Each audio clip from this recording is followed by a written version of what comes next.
एक software bug, इसकी भी अपनी एक पूरी जिंदगी होती है। चलिए आज इसी के सफर को समझते हैं।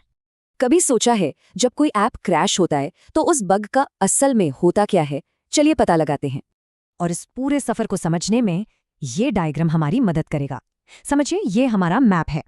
तो सबसे पहले बात करते हैं हैप्पी पाथ की, मतलब एक बग का सबसे सीधा और आसान सफर।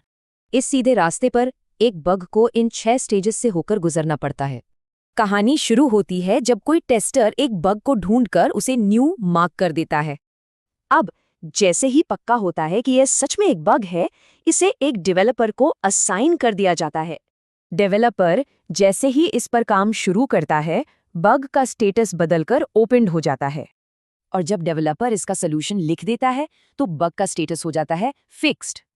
लेकिन सवाल यह है, क्या फिक्स काम कर रहा है? यहीं पर बग वेरीफाइड स्टेज में जाता है।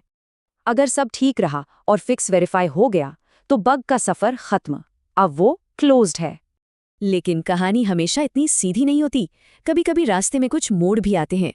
जैसे हो सकता है बग रिजेक्टेड हो जाए, मतलब वो असली बग ही नहीं है, या फिर डुप्लीकेट हो।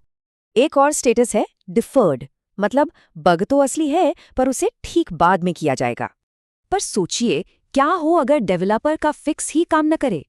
ऐसे में बग को रीओपन्ड कर दिया जाता है और उसका सफर फिर से शुरू हो जाता है। ये पूरा साइकिल शायद थोड़ा कॉम्प्लिकेटेड लगे, पर अच्छा सॉफ्टवेयर बनाने के लिए ये बहुत जरूरी है। इससे टीम की जवाबदेही तय होती है, क्वालिटी बनी रहती है और काम ऑर्गेनाइज्ड रहता है। असल में इस साइकिल का हर एक मोड़ सॉफ्टवेयर को बेहतर से और बेहतर बनाने में मदद करता है। जरा सोचिए, कैसे ये सिंपल सा प्रोसेस उन ऐप्स को बनाता है जिन्हें हम रोज इस्तेमाल करते हैं।